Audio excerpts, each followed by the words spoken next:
Magandang umaga Pilipinas. Narito na ang ating fresh weather update ngayong araw ng Huwebes, Agosto 14 mula sa Pag-asa. As of alas 3 ng umaga kanina, patuloy nating binabantayan si Severe Tropical Storm Podul na dati kilala bilang Bagyong Goryo. Ayon sa huling datos, si Podul ay nasa labas ng Philippine Area of Responsibility o PRR at matatagpuan sa layong 650 kilometro hilagang kanluran ng extreme northern Luzon. May taglay itong maximum sustained winds na umaabot sa 75 kilometro bawat oras malapit sa gitna at bugso ng hangin na umaabot hanggang 160 kilometro bawat oras. Kumikilos ito pakanlurang hilagang kanluran sa bilis na 35 kilometro bawat oras. Kahit wala na ito sa loob ng PRR, patuloy pa rin ang epekto ng southwest monsoon sa malaking bahagi ng bansa. Sa Metro Manila, Ilocos Region, Calabarzon,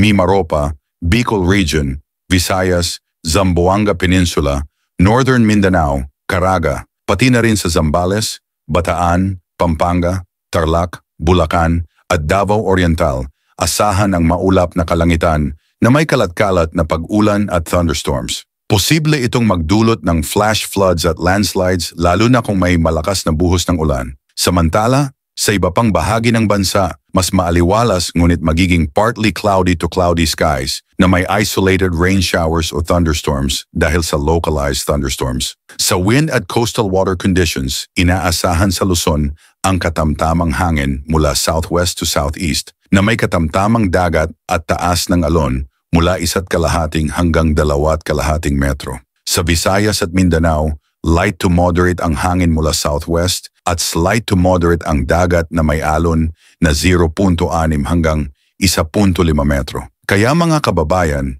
manatiling updated sa mga susunod pang abiso ng Pag-asa. I-like at mag-subscribe sa ating channel para sa susunod na update dito lang sa PWD, ang ulat panahon na hindi kaiiwan, rain or shine. Ingat Pilipinas!